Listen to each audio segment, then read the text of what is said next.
Hello, Herlighters. It's Erin Foley back in the booth talking women's sports. I have a really fun episode for you today, but before we jump in, just wanted to let you know I'm doing a really fun stand up show this Saturday, February 1st at 7 p.m. in Wilton Manors, Florida, which is basically like Fort Lauderdale area. It's going to be super fun. All the info is on my website, erinkfoley.com. The link is also in the show notes. So if you live anywhere in South Florida, or really anywhere, get in your canoe, your car, wherever. Come to the show this Saturday. I'd absolutely love to see you. It's actually going to be like such a fun, kind of like epic weekend because I'm flying in Friday, the day before. I'm flying in on the 31st, flying into Miami so I can watch Unrivaled. I got tickets to the Unrivaled, the new women's professional basketball league in Miami. It's been like 2 weeks of just fantastic games. If you aren't watching, just dive in. A lot of them's on like TNT and TBS. So they play 3-3, right? And all the stars of the WNBA are in the league, and it's so fun. So I'm flying in on Friday, and I'm watching basketball Friday night, then slinging jokes on Saturday. It's a dream weekend. If any of you Herlighters are going to the games on Friday or to the show on Saturday, make sure you find me or shoot me an email, Erin@herlights.com. That email is also in the show notes. Okay, let's kick off this episode. Goddamn delight. I was laughing so much. I had the best time talking to my guests, Tessa Bonhomme and Julia Tocheri, who are the hosts of the incredibly popular women's hockey podcast called Jocks and Jills. Their passion and excitement for women's hockey is just infectious. Also, you don't have to be like a super fan of hockey to enjoy today's show. Like, I'm a fan, but I don't even know half the rules. Just jump right in and go for the ride. It's such a fun conversation about how they started the podcast, interesting storylines from the PWHL, by the way, is Professional Women's Hockey League, just in case you have, no context for hockey, totally fine. And random fun stuff like players grabbing each other's ponytails and headbutting each other. I mean, that's the good stuff. We have it all covered. Also, I learned so much. And, listeners, I'm a super nerd. These women are like total pros, right? So Tessa is a former hockey player. She won an Olympic gold medal for Team Canada. Listen, we got to forgive her. I know we're USA fans, but, Canadians know hockey. And Julie has covered both women and men's hockey for years. So they both worked at the Sports Network, TSN for short, which is like the Canadian equivalent of our Sports Center. Okay. So they're working full time jobs. And then they started their podcast on the side because they're obsessed with women's hockey and they wanted to give women's hockey just more coverage. And it did so well that they were scooped up by the PWHL, and now they're the official podcast and on air personalities of women's hockey. It's so awesome. And I know having two guests can be confusing at times, but they have very distinctive voices and personalities, so you should be fine. Tessa is the first to speak, so you can kind of clock her voice and cadence, and then Julia will chime in. Okay, let's do this. Let's jump right in. I didn't grow up like, a huge hockey fan. So I've been like watching it here and there, like on Twitch, and then, streamed in from Mars and then some Olympic stuff. So it feels like it's really coming together, so much so with this new league. And then you two at the helm giving me all my information. So I'm so thankful for you two.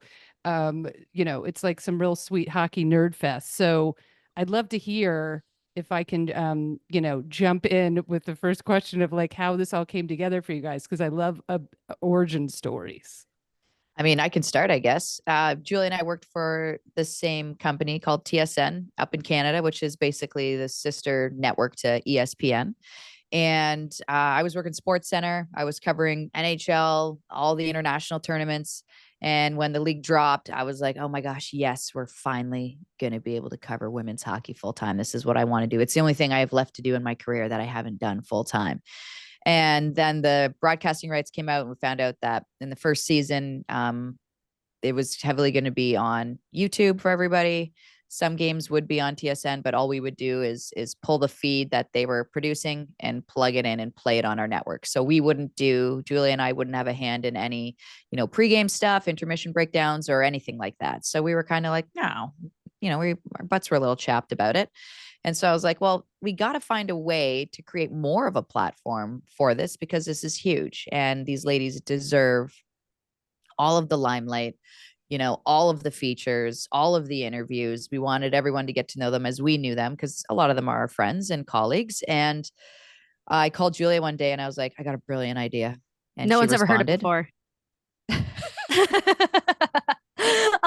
podcast. Oh, wait, a Yeah, podcast. Wow. Julia was like, Yep. yeah, what, a podcast? I was like, yes. I was that is excited it. though. I don't think I said it like that just because I knew that there wasn't anything that existed in the space. Like I knew that if we were going to do a podcast, we weren't going to be, hey, what's up, guys? Welcome to our podcast type vibes. It was going to be something different. It was going to be something cool. It was going to be a place where we could have real conversations about women's hockey for sure, but also about the players themselves and more lifestyle based stuff. So the idea was born on that phone call, to your point, Tess. Yeah. And then we just ran with it. We literally were working full-time jobs. And then we would do this kind of as a side hustle on the side. And it was kind of cool. I had a lot of friends from, like, basically I call it my past life, but from when I played. Some who are lawyers, some who are like higher up at Google, and they're like, hey, let us help you create contracts and sell ads for free. And we were like, okay, cool. So we kind of had like this working team behind us that, was helping us do this all pro bono and to build Jocks and Jills up to what it is today. And it was kind of cool because, we were filming sometimes at like 2 a.m. and Julia would be just, doing anything she could to stay awake until I got home from work from doing SportsCentre, and we'd put it together. And thank the Lord, our producer was out in Kelowna, BC, out on the West Coast. So it was like way earlier for him. So it worked. Yeah. But we just, I don't know, had so much fun doing it. And the ladies, I think the most important part was the ladies within the league really appreciated it. And a lot of them were reaching out to us and like excited to get asked to be on our podcast, to have an interview. So it was kind of getting cool in that sense, where it was picking up steam. And then, like you said, you were watching it on Twitch in Canada. We had it on YouTube a lot, and we would join in on the conversations during the game. And Julia, like, we would be at work texting each other. It was so much fun. We'd be at separate desks. Like I'd be hosting junior hockey, you'd be hosting SportsCentre, and we'd be texting one another about women's hockey, ultimately getting in trouble. And we'd be in the YouTube chat as well, like while hosting live TV for our podcast. So we were just kind of making it work in whatever way we could, but we were really passionate about like creating a platform. We had this huge platform that we had access to at TSN, and it just wasn't being used to its full extent. We thought, to kind of showcase the women's game in the league that existed. We just wanted to create our own space to do that. Oh my God, that's so kick-ass. It always just takes like passionate, or women that are passionate about, fill in the blank, then having to create it, build it. And then it's like, oh, it's something now. We'll take a look at it and then elevate it. It's infuriating, but also so inspiring. But I don't see how that ever changes. And, even in 500 years, I think women are gonna be like, okay, well, I'm going to have to down do it myself. And then, we'll figure it out.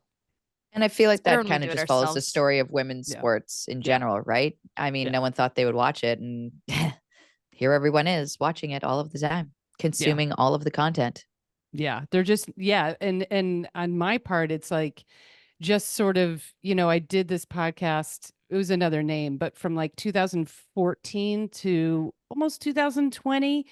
And, I'd covered as much women's sports as I could see, which wasn't like a lot, and then I took a break and was in like the TV writing world. And then I was just like, of course, watching it and trapping people at parties, being like, did you, I was up last night, like, at midnight watching the Australian Open. Like, I can't, like, literally, I can't stop.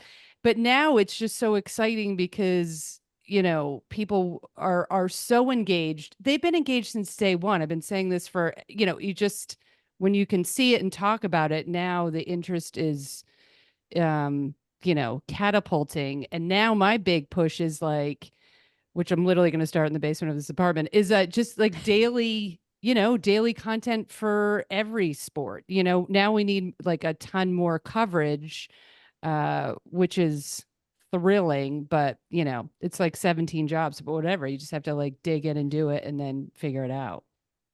Exactly that. And people are itching for any type of content and information they can get, right? Because there's only so much of it out there. And I think the beautiful thing about podcasts and doing things like this is, not everybody has time to wake up and turn SportsCentre on in the morning and watch it, or sit down and read the paper. So with a podcast, you can go back and listen to 3 episodes that you missed and get caught up on all the latest sports news and whatever sport you fancy, really. Yeah. Tessa and I have been really on the beat of calling Jocks and Jills like a show with the jazz hands, especially instead of a Absolutely. podcast, just because of how multi-platform it is. And it's been really cool to see the growth on different places like TikTok and Instagram, and how the different audiences kind of latch on to different things. So there's a real thirst for women's sports content out there. And to your point, it's just taken, like, it's been cool to see characters like develop in women's sports too, like Coach Jackie on TikTok. I don't know how much you guys Oh are yeah, into yeah, the yeah, spaces, yeah, but yeah. yeah, but so many great like content creators and personalities have risen, and it's just been people like her in her bedroom filming herself on TikTok. Like, people are starving for that coverage to the Yeah, point yeah. that that is the stuff that's doing really well. Yeah, Yeah. I know. I'm like so old school that I'm like, why would I pick up my phone and who wants to be like blah blah blah blah blah? You know, I'm always thinking of like I know. content as like I've got to sit down. I've got like, 17 pages of notes. I'm such like a Virgo over prepare. I'm like the lighting has to be perfect. It has to be an hour and a half of content. And meanwhile, then I look up and someone's like blah blah blah blah blah and I'm like, "Oh, that's interesting." Like I overthink my entire life. We struggle with 100, this all the time, especially coming from 100%. TSN, where we used to Yeah. have like a team of 15 people work on a sole feature with us. And now we go with our iPhones and our two mics, and we're like, here we are with our podcast and our content. But exactly to your point, like on SportsCenter, people hop on with their AirPods now if they need like a Right? quick moment Yeah. of interview. So it really is all about the quality of the content. It feels like more so than the quality of production, which pains me to say because production is very important as well. And there's a place for 100%. really highly produced stuff too. But in sports, it just feels like the narrative moves so fast that there's almost not time for that really high level of production. Yeah, I think that's actually can be. I just have to like reframe it. Like I just personally, professionally have to lower the bar, like really lower It's it. so Like hard. on It's it's Yeah. so hard. so difficult. So But hard to be that's a it is. perfectionist woman in this economy. It's just very difficult. It really slows me down. And then I'm like, Yeah. oh God. And then it's like the Do I even spiral. post this? It's not Yeah. perfect. Will anyone Oh even my like God. it? Yeah, I know. And Well, I was on a yeah. podcast recently and I was like, my biggest advice is just post your shit. If you have an idea, get it out there and make it yourself. Then in my head, I was like, I don't do that. Like, I don't do that ever. I haven't done that in ages. Yeah. You So couldn't do that, Julia. You would cry. no, I know, but That's people amazing. should. I should. No, I think about this all the time. Like last night we were up watching sometimes I just, I can get my partner to watch some stuff. Which is probably good. I don't need to be with someone that's like me.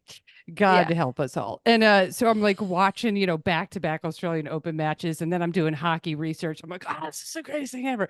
And then, I'm like, I should just get my phone and be like, hey, here's the Swiatek, Navarro match and blah, blah, blah, blah. And then I was like, well, I'm not a tennis, I'm not a, and then when I was doing hockey stuff, I try to watch like one match, or is it, wait, it's a game. Sorry. Hockey games. Either Same. works. Yeah. It, like I try to do like one a week so I get to know some of these players, right? So we'll get back into the hockey world. And I'm watching Boston, Minnesota, maybe like 2 or 3 weeks ago. And I don't cheer for Boston as a New Yorker. I absolutely do not. But I mean Hillary Knight, dream sequence. So Totally. I'm watching this. And then when I was on the road doing some live highlights, I interviewed Nicole Hensley when I was in Minneapolis. So I'm like, am I now a Frost fan? And Maddie Rooney. And again, I'm like, so it's very complicated, right? And so there's the whole point of this is I become completely obsessed with, I hope I get her name right, Tapani, right? Susanna Okay. Tapani.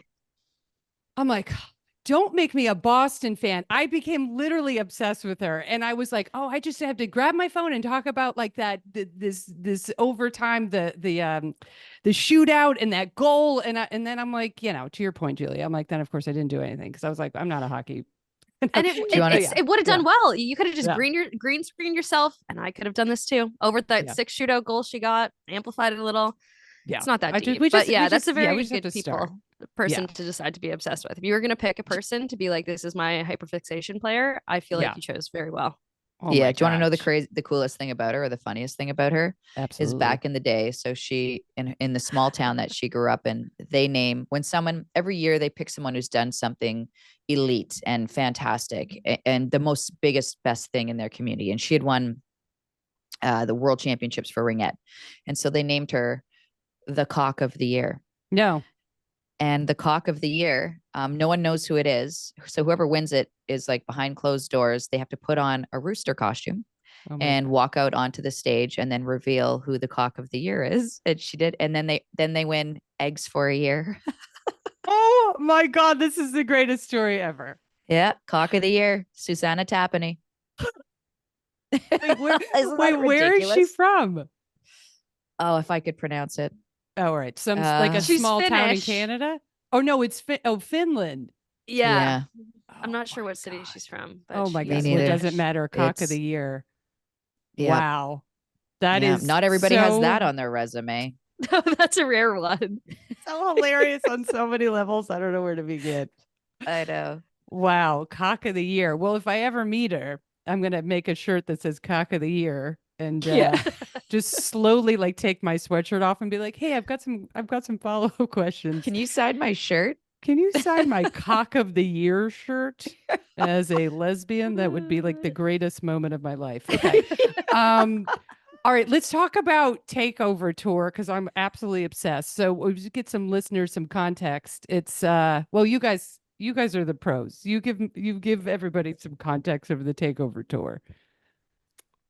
Well, like it was such a great year one of the PWHL. They did some neutral site games that were a huge success. And this year, this is unofficial, and Tessa and I kind of speak sort of on behalf of the league now because we're league employees. It's not officially the test out markets for potential expansion tour, but I think I feel comfortable saying that the league is getting a little bit of a peek see at all the markets on the road, seeing what cities could be potential options for future expansion, but also just showing the product to different cities around North America.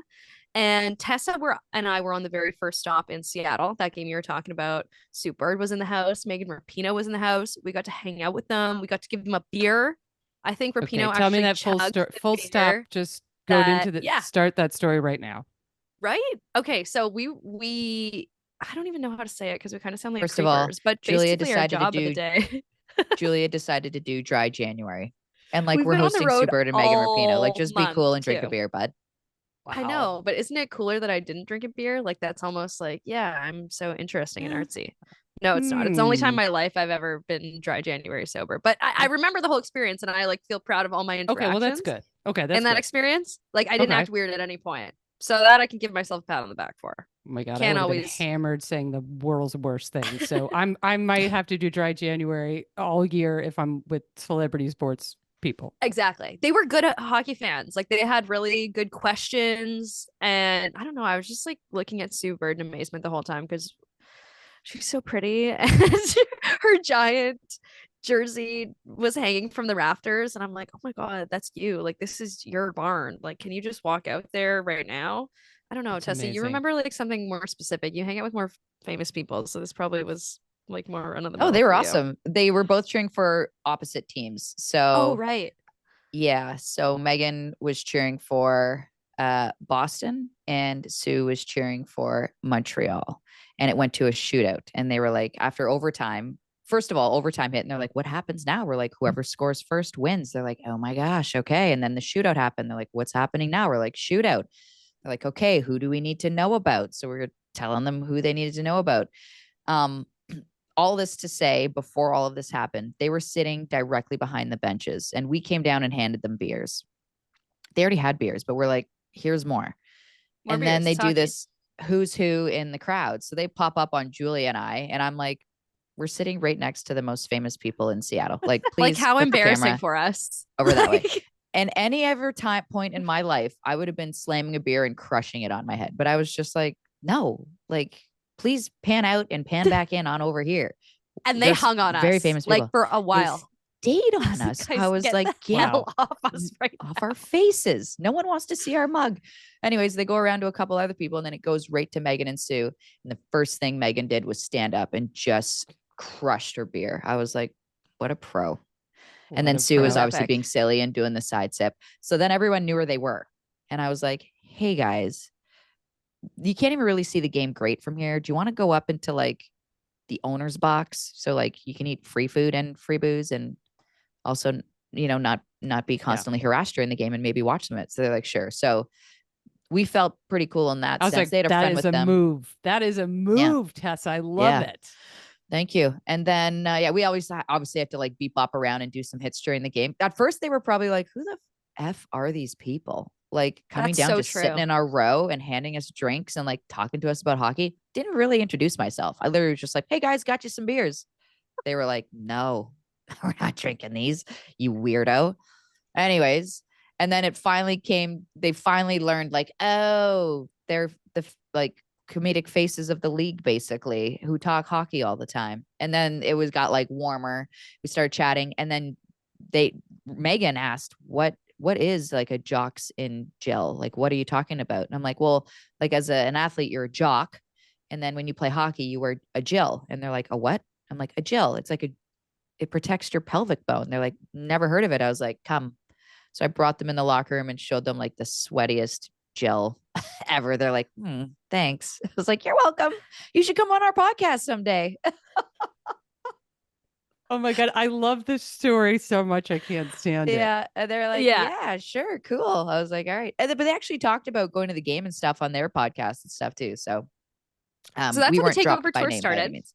for Yeah, us. it started great. So I that's like a great way to just describe how it started, because it was so hype in Seattle. And I had never been to Seattle before. I felt like it was a really good women's sports city. We went to their women's sports only bar, which I think was one of the first. Rough and Tumble. We had so much fun. Jen there was so nice. The wings were also fire. They had some cheese curds named after great Hillary food. Knight. Yeah, great so food. good. Food was great. And my dry January was so much better in that bar because they had like some CBD sparkling drinks. So Nice. not psycho or anything. You're I did a brave. California. This is Dry is like a January. commitment. Dry January, and you're covering women's ice hockey on the don't road in know what Seattle. I can't think of a possessed me more to. horrible time to be Oh, challenged. I can. Quebec City 2 weeks later. Erin, I'll tell you what, she's doing so well because it just doesn't phase me. I've bought drinks. I'm like, here, Julia. And she's like, I can't. I'm I like, know, oh but now God, people are right. Now starting I'm to think drinking like for I have two. a thing going on, and this was really just a January thing. I feel like I'm starting to market myself weirdly. I don't know what to say. But every stop of the takeover tour, to get back to it, has been building hype. Like when we were in Seattle, I was in my head, I was like, oh my gosh, this is crazy. And then they go to Vancouver, and that barn is completely sold Denver. out.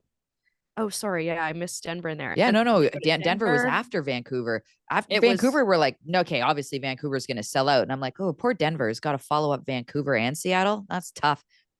They blew both of them out of the water. It was insane there, to the point where like I legit was awake with FOMO. I'm like, I should be there. I should probably. Is there another flight can I make it for the end of the game? So good. And that was when we wanted to go to too. And then Quebec City this past weekend. It was so special for the Quebecois players, but also I think special just for the city. Their history with pro hockey, how they built that absolute church of a rink, and they just have a junior team in there right now. Like it really felt that like that city put their arms around women's hockey and was like, please come here. It's been really inspiring to be around. It feels like a really hopeful tour. It's nice that they're bringing the energy of the PWHL to different cities and spreading the love and spreading the message, but also it's been kind of confirmation of, oh, this isn't just like a flash in the pan in a few cities. This is like people are hoarding to it where it's going. I think too, like these are cities that are familiar with hockey and they know what it's like to be in a barn when, the dudes are playing and whatnot. But I don't think anyone truly understands the atmosphere in a rink at the PWHL game. I remember one of the first games my husband came to, and he was like, this is a really cool environment. Like I've never seen so many happy, fun people all at one time in the same rink, no matter the score or the outcome. Like this was a blast. And I was like, that's what this is every game, night after night. Like it is just such a warm, fuzzy, welcoming experience that like you literally walk away with just the goofiest smile on your face and you had such a good time. Some of us have a couple beers when we're there. Some of us don't. Depending on the month. Depending on the month.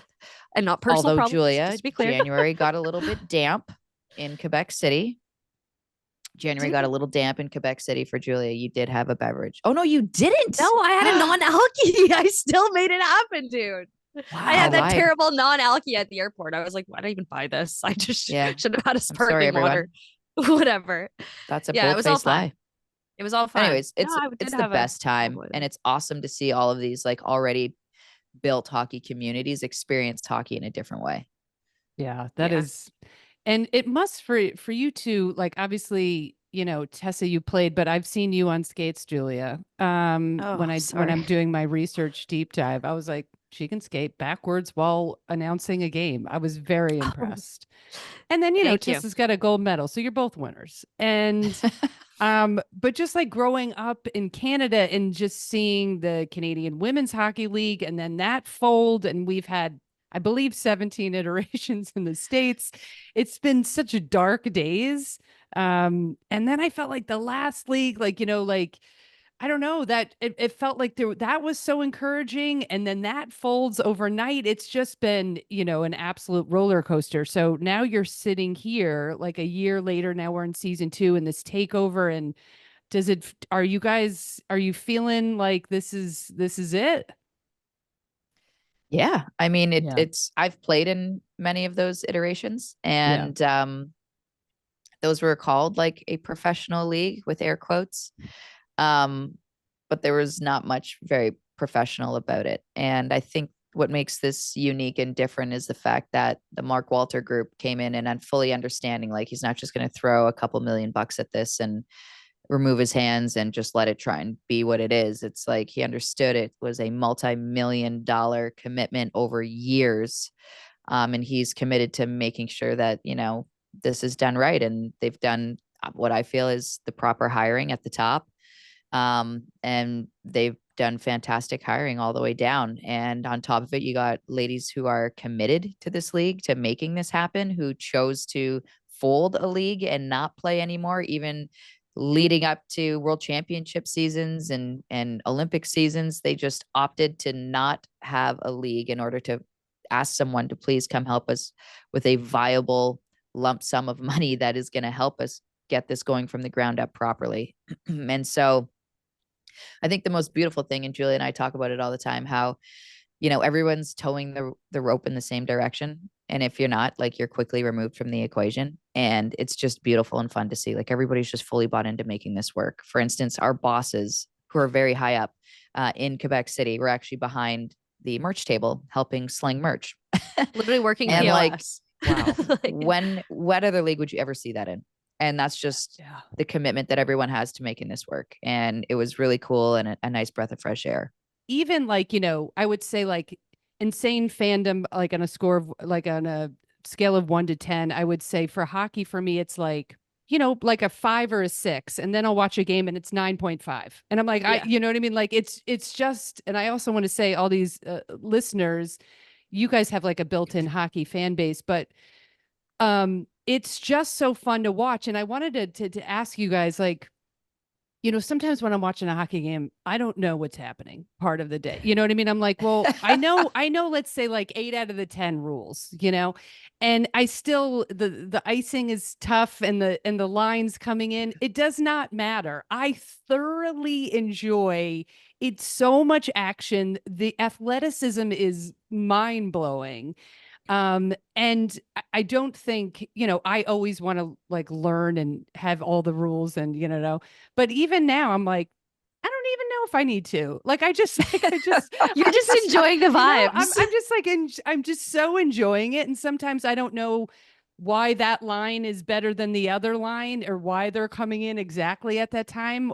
And, I'll learn that eventually, but it does not stop me. My whole point is it should not stop anyone from watching and supporting this league because it's just so much fun. Yeah, there's so much to fall in love with. Like, to your point, even if you're like not a lifelong hockey fan, you don't Yeah. understand every in and out of the game. Like, the players are so accessible and so engaging and so interesting. They're all on social media. They all do a great job of promoting themselves and promoting the league. That I think that players like Sarah Nurse, who else is coming to mind, like Lexia Gia, players who have really big social media followings are not just growing themselves and their own presence. I think that they're bringing in new hockey fans just because people online and who are falling in love with these personalities then in turn fall in love with the game too. And I think too that kind of happens across all women's sports. And I think that's the major difference between men's and women's sports is, after a hockey game, you can listen to 5 different interviews and they all sound the same. Oh yeah, we got to get the puck deep and it was a tough night out there, whatever. You talk to these women and even watching walk-ins or any type of interview, you truly get a sense of who they are as a person, not as a hockey player. And they celebrate that and they all celebrate each other. And I think that's what's brought in such a unique group of fans that I feel are very understudied, because people like yourself who are now watching hockey, and Julie and I have talked to many of them, know zero about the game. And it doesn't matter. They're just fan of women's sports. Yeah. And like you, they're just learning as the game goes on. And they just started watching because they saw someone that they related to. And hockey is honestly a very entertaining game to watch. It's incredibly fast, like you said. There's body contact in this league, so it's physical. These ladies are wildly skilled, and there's only 6 teams. So the goaltending, like you said, these ladies are incredibly athletic and the best of the best. They're representing their countries on a national level. Yeah. I mean, the cool thing was when I started, I got hooked on women's hockey through the Olympics, right? So, sorry, Tessa. I hate the Canadians, and the Olympic Canadian teams that consistently beat us. And then, 1 or 2 years, I'll 2018, I have a whole story. I won't, but the quick point is I was performing at a comedy club, the Hollywood Improv, and I couldn't get off the stage fast enough. And then we all ran in, and it was the start of, I would say, the 3rd quarter gold medal match. And I had the entire comedy club watching overtime in the shootout. People were crying. People were like, and so I was just like, this is it. If you see it and you buy into these stories, like anybody will watch it. And I think with women, cheering for other women, knowing their stories is huge. I think that's how we watch the game differently than dudes. And the accessibility for the social media and I'm learning all about, players from your podcast, which is so exciting. And yeah, it's like you latch onto these players, you latch onto these stories, but now I see these, I'd be watching women's hockey every 4 years with the Olympics, and then parts of the league or that folded, and then Twitch. And I know. but then I go, oh my God, like now I'm watching more consistently. I'm like, oh, Hannah Brandt, I know her from the Olympics, so the more consistency and all these national teams, I just think it'll bring more and more eyeballs, which is thrilling. 100%. Just for what it's worth, in 2018, I was covering the Olympics with NBC, and I was also cheering for the US to win that year. I wasn't mad about that at all. So, well, I mean, we lost 72 years in a row. And I remember, like, I think it might have been the 2014 Olympics where it was the shot off the post. And I remember being alone. I can literally not remember what I did yesterday, but I remember being in my apartment in Silver Lake in Los Angeles by myself. It was, of course, like, who else is going to come over and watch, like, Olympic women's hockey at whatever hour it was. I had my lucky New York Giants scarf when I was a kid, and I pulled the scarf out in emergency sports situations, and I had the scarf on, and I thought, well, that will influence. Was the gold medal match, right? It was. Right? It was. And it right went after. off it went, and I was that was to put them up by 2 goals. So that was going to be the nail in the coffin, and it hit the post. And then Megan Augusta, a Canadian, picked up the puck and brought it down the other end of the ice, and they scored on that next play to tie it. And then it went into overtime, and Canada won in overtime. Yeah, that's what it was. Yeah. But I mean, that's what I mean. Like, I'm going to tell you, in 2014, I still don't know what the line was and who's coming in when, but it doesn't matter. You know what I mean? No. Like, I'm such a nerd. I want to learn, but still, yeah. The coolest part is there's tons of hockey fans that watch both the Canadian and the Canadian women and the Canadian men play in the finals that year. Everyone will tell you in 2014 exactly what happened in that game, specifically the way you did. And then you can ask a Canadian, okay, and who won? What was the score in the gold medal game that Canada, the men's team, was in? They're like, no idea. Who were they playing? Not a clue. Did Sidney Crosby score? Maybe. Like, no one has an idea. They played Sweden. No one knows that, it was a close game.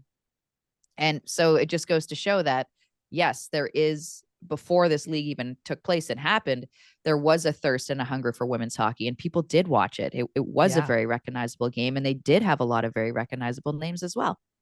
Yeah. Yeah. It's so cool. I'm like, it just, now that I'm talking to you guys and I was doing my deep dives and watching more hockey. I'm like, this is just, it's so fun. And I'm going to quickly become, absolutely addicted.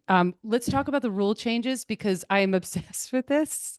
I had no idea. This is why I just love doing this because I learned so much. I didn't know in collegiate women's hockey that there was no body checking. And please correct me if I'm wrong. You nailed it. Then I feel like the opening to Rachel Maddow when she goes on for like 15 minutes and then she's in front of two experts and they're like, she's like, correct me if I'm wrong. She's never wrong. I'm not comparing myself, but I'm like, Rachel, you get an A+ every time you talk. Stop asking if she was wrong. Anyway, sorry, that was just a random tangent. But like, and then the collegiate players go to the pros without having any experience, like checking or being physical. I need you to talk me through this. Yeah. I don't know. I'm interested to see. So way back, Tessa, and I'm going to go way back, women's hockey started with body checking being allowed. And then it changed because of Europeans at the Olympics, right? Because the European women didn't play with it. And no, that was back in 1990, the World Championship. They allowed full body contact. Yeah. Yeah. And then Finland and Sweden, I believe it was, didn't think that the game would develop properly in terms of skill and skating if they kept body contact in, so they removed it and it was never put back in. However, there is body checking allowed in the PWHL, but there is body contact allowed in NCAA. That's the discrepancy. So there's people think that there's no like contact at all.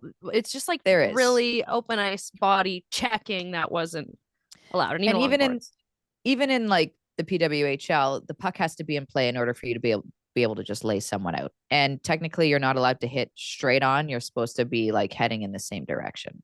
Yeah. So, but which that doesn't very happen hard. all the time. I'm like, yeah, it's impossible. Very hard to navigate in the moment. Yeah. Yeah. You can't just like that being stop. Said, yeah. These young players coming out of the NCAA, a large handful of them do play with the national programs as well. Or are going to training camps trying to crack the roster.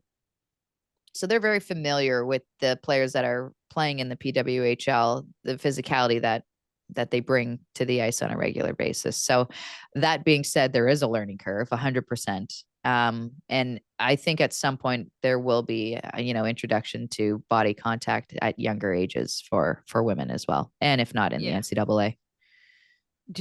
I feel like just briefly when I talked to Nicole for one of the episodes, I think I asked her, like, give me one rule change, or one change in hockey. And she said, oh, everyone will say the same thing. It's more contact, more hitting, like more, physicality. Yeah. She immediately was like, oh, this is a no brainer. I want to like hit more. We want to check more. We want to, do you feel that way, Tessa, like when you were playing?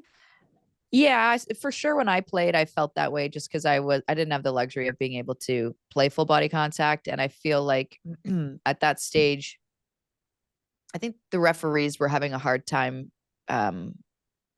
really knowing the discrepancy between what was a hit and what was the difference between me being stronger than and more well-trained or balanced on my skates than someone else. Like if we're battling for a puck, just because someone falls doesn't mean it's a call. International reffing always gets ripped on for being too soft, if you will. So for us at international events, sometimes there was moments like that were frustrating. So I was the type of player that liked to chirp and cause trouble and, give you a whack behind the knees when the ref wasn't looking kind of thing. So I definitely would have enjoyed having more body contact in the game when I played. And I wasn't very big, but I like to be sneaky tough. Slap behind the knees. That's brutal. Nothing worse. Or a slash on top of the laces. That's the worst. Right off the draw, when you just give someone a whack with your stick right on top of their laces, it hurts so bad. It's like getting stepped on by a cleat. Oh, brutal. I love Bag it. Of tricks. Yeah. I mean, it's hockey, Yeah. I remember going to my first introduction just to hockey was with my dad, and we were living in Connecticut for I don't know. He had like a couple midlife crisis, and we were in Connecticut. He was doing whatever, and we're both sports fans, and we went to Hartford Whaler games all the time. And Sick. I remember going to Whalers Rangers, and we're all New Yorkers, and we cheered for the Rangers, but we kind of adopted the Whalers. And he grabbed my hand. I was probably like 8, 9 years old, and he goes, "Okay, we're playing the Rangers." He's like, that whole expression, you go to a hockey game or you go to a boxing match and a hockey game breaks out, whatever that expression is. I don't know if you've heard Yeah. that before, whatever. And he's like, "These are New Yorkers, these are Ranger fans. Do not let go of my hand."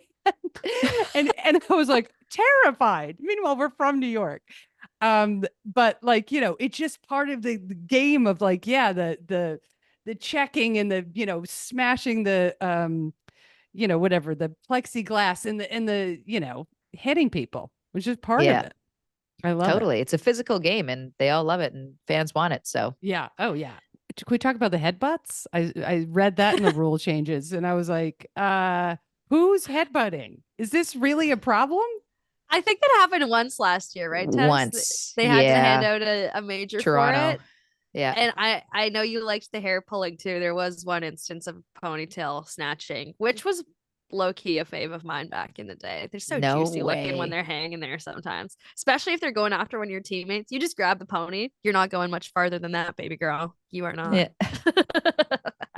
That's awesome. Wait, so is there an instance where really like you're trying to like low key grab the ponytail? It'd be like I in a would never. scrum. It'd be in a scrum. Okay. It'd have to Okay. be like when, and no video replay. If there's video replay, you look like such a scumbag grabbing a Yeah. ponytail in a scrum. But if I do that, yeah, there's no video replay when I played Bantam hockey. Shame for all of my opponents. I would pay any amount of money if there was a breakaway and the defender was trying to catch up Just That'd grab be the crazy. pony. and just grab the pony, and then the person, the player just like flails back on the ice. What would the just- call be? You'd have to call a penalty shot, right?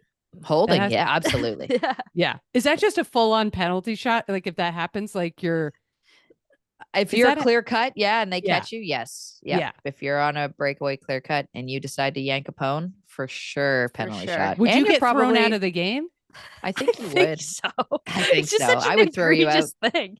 Yeah. Well, because in soccer, if like, someone like takes their hand and swats the ball out because it's going to be a goal, it's a red card, and then they leave. So if a pony, God, I want to see this happen. I would pay any amount of money. I You could know. talk Me to a too. couple of the Now I ladies. sickly want this. I'm just starting to think who's got a long pony that this could happen to, you know? Who's got the long pony, Lots and who would you, if you had to pick a player that would grab a ponytail? Is there a player in mind? I think it might be like Abby Rock. Abby Rock. I don't think Abby would know. I think Jocelyn the Rock would. If She would you- grab Sneaky the though pony? in a scrum, just like I said. yeah, she would be sneaky Abby about would it, be though. the one to do it egregious, like I'm doing it and I felt like doing it and I'll do it in front of you if she was gonna do Yeah, it. and I'll laugh while I do it. Yeah, Oh, exactly. I love it. I love it. I get nervous for the hoop earrings. Not gonna lie. There's a lot. Every time I watch a game, I'm like, wow, there is a lot of hoop earrings. I didn't see that coming, honestly. It's honestly the nails stress me out more because I like having my Yep. nails like painted and I like having them exactly like this, like short, filed, just like that. But the girls who got the extensions going, and I respect it fully. But if you could get those puppies in a glove, very impressive to me. Very Yeah. confusing also. So I used to get my nails done like that, Julia, when I played. And when you actually like get slashed or fall a certain way and crunch your finger and you break one, and it's Yeah. like half your fingernails gone and you're bloody and you're bruised and it's brutal, it's enough to never get your nails done ever again, like ever. It's I thought you the were going to worst. say it like infuriated you into the game of a lifetime or something. no, because you're in so much pain. You are in so much pain. It hurts so Yeah. bad. So And it was always brutal. the pinkies. And then you've got to be that guy, like I broke a nail. I Like, broke a nail. I broke yeah. a nail. I need a timeout. And you're like, you're fired. Can you, all right, just a couple more questions. Can you make what is it's funny. I was talking to my partner last night that I was like, oh, I'm doing this podcast. It's hockey. It's going to be so fun. And she goes, can you make a living? And I said, that's actually a really good, like, I know the higher ups can, but I was like, I think it's I mean, what is the low? Is it 30, 40s like to start out, like sort of like the soccer, or is it like 10 grand and you have to have a full-time job? I didn't know the answer. The specific numbers, I think the agents in the league have decided to keep confidential, on a player by player basis, depending on if they want to tell people what they're making. Okay. Yes, livable confirmed. Reserve players, it's a little bit harder for. Every team has a couple reserves that I think it's been publicized that make 15 grand or something to that effect per season. But these are like additional signee players that have to sign full contracts in order to play. Rostered players, yeah, are making enough to get by right now. Okay. I kind of assumed just with the influx of Dodger money, and Dodger money.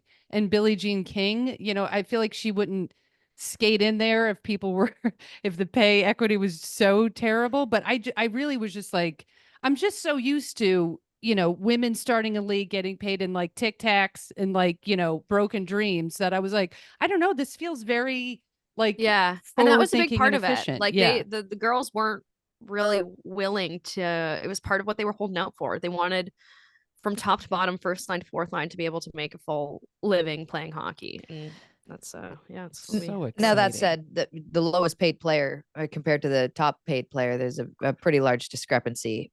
Yeah. However, I think that starting a league, you got to start somewhere, and you can't kind of Oh yeah. start out too high. So the base for the salary cap is where it is now, and I think year after year it'll hopefully it's just based with the growth of the league, and obviously people like yourself discovering and becoming fans, and obviously broadcast deals getting signed and whatnot. I think that that salary cap will definitely grow, as does the league. How many teams are you guessing, or do you have knowledge of, that are going to be added next year, and where would you put them, and where do you think they're going? So I don't think there's any.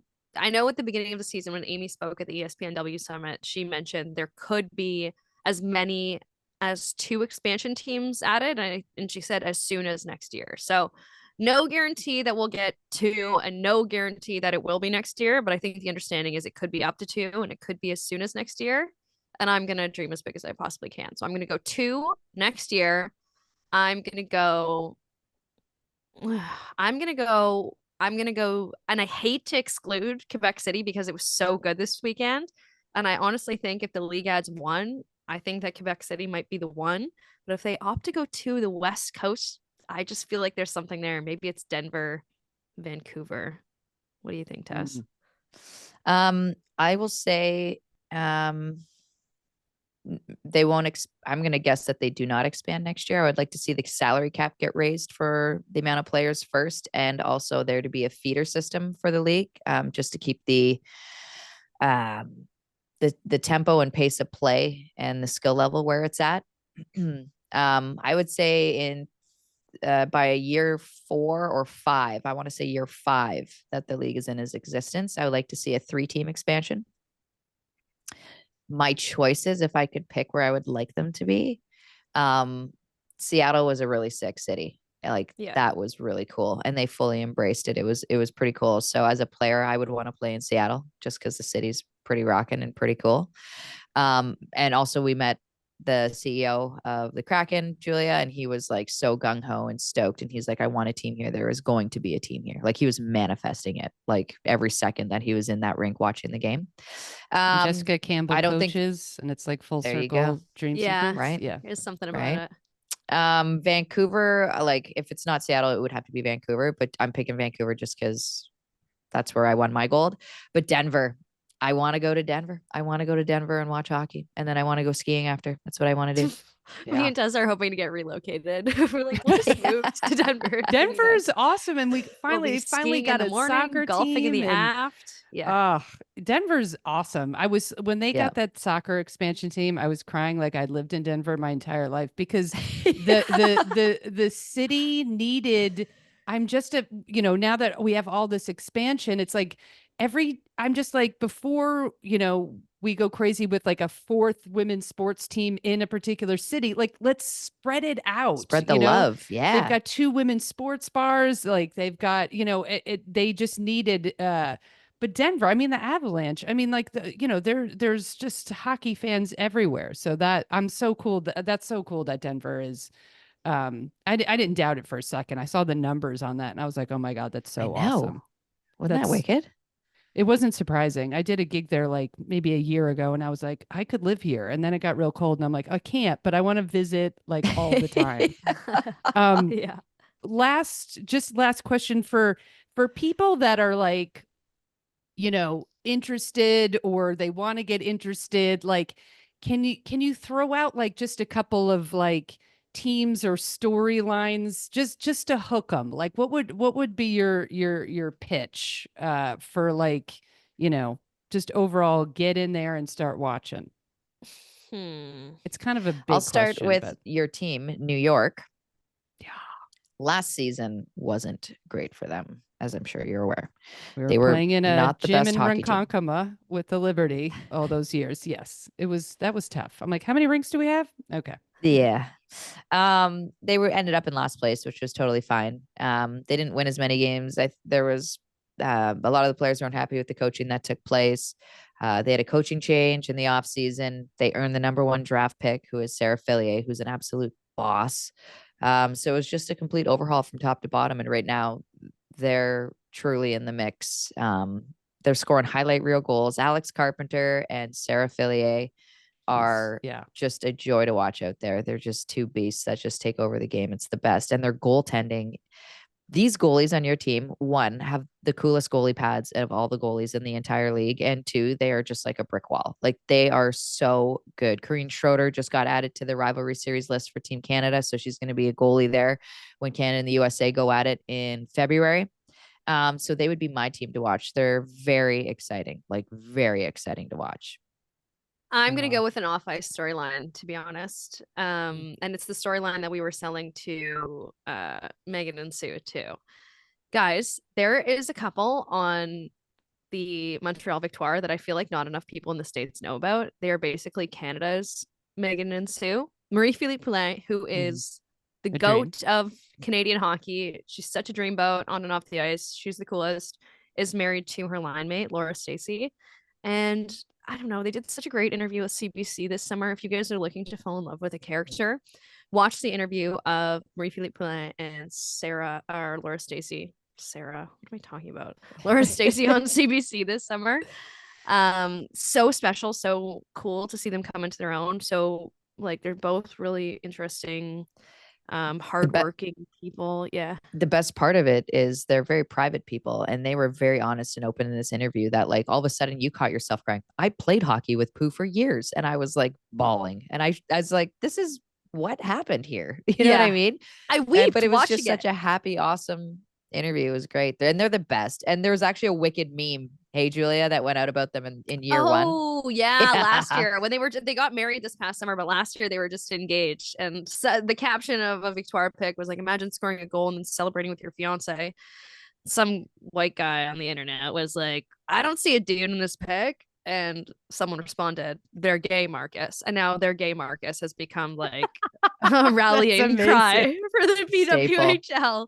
Like I wanted their gay Marcus shirt. When we were in Seattle, someone had their gay Marcus sign. Like it's such a great little internet moment with the PWHL. And I feel like a lot of those exist. So that's what I mean by just being able to bind these storylines off ice and not just like I could go on and on all day if we were going to talk about that duo on the ice. Oh my God, I love it. I will link that story. I didn't watch the interview and I'm going to do it right now, but I read about it and I knew that she was really private and I was just, of course, tearing up just because I couldn't be gayer. And any couple on any, like this is why people, you're gonna be obsessed. Like you're gonna watch this interview and now you're not gonna miss the Montreal game. Like I feel like it's that level of good. So what's gonna happen? You're a Victoire fan now. Montreal, yeah.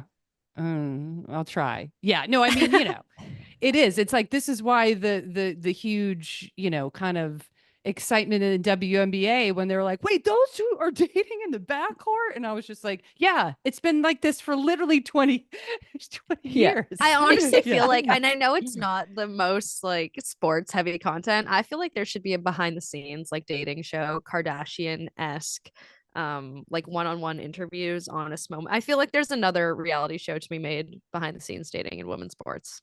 We just did an Personally. interview with Yes. Julie Chu, who was the captain for yeah. Team Dream. USA, who Dream. is married to Carolyn Willett, who was an assistant captain for Team Canada, and they competed for gold medals for years against each other as a couple. Yep. Now imagine defeating your wife in a gold medal game at the Olympics, and she doesn't have one yet, and her career is coming to an end. And it's like, where do you go home and you celebrate? Like, how do you Good for You can how hold does mine, honey. Like, Good yeah, for yeah. good for you. Do you want to yeah. eat out of the cup?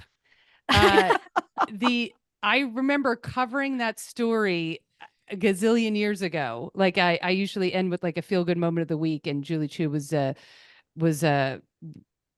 know, a feel good moment of the week for, I can't even remember, whatever. But I just remember being like, oh my God, that is the ultimate, like, even as like a fan, I'm like, oh, we hate the Canadians. Meanwhile, I'm like, or Canadian, like Yeah. you guys should win. Like, you know what I mean? I'm like, you're like, I hated to love the Canadian women's hockey teams because they were so good and they were so fun to watch. But I was like, no, they all are terrible. And I'm like, they're amazing. But yeah, to come home and your wife is the Canadian. Oh, it's so great. It's so great. Yeah. But Do you mind that's what moving your need. silver medal out of the sock drawer so I could fit another one of my gold in there? Like, there's so many digs. Like, you know what I mean? That's amazing. Yeah. There's just not enough room for all my gold hardware. Yeah. Oh God, I absolutely love it. All right, we're leaving with this. If you guys way too early predictions, you each get one choice. Who's taking it this year? Who's taking the Walter Cup? Montreal. You know, yeah, Tessa picked Montreal recently. I'm gonna stick with New York. I like the idea of worst to first, and I like the idea of Fillier and Carpi making it happen for that team.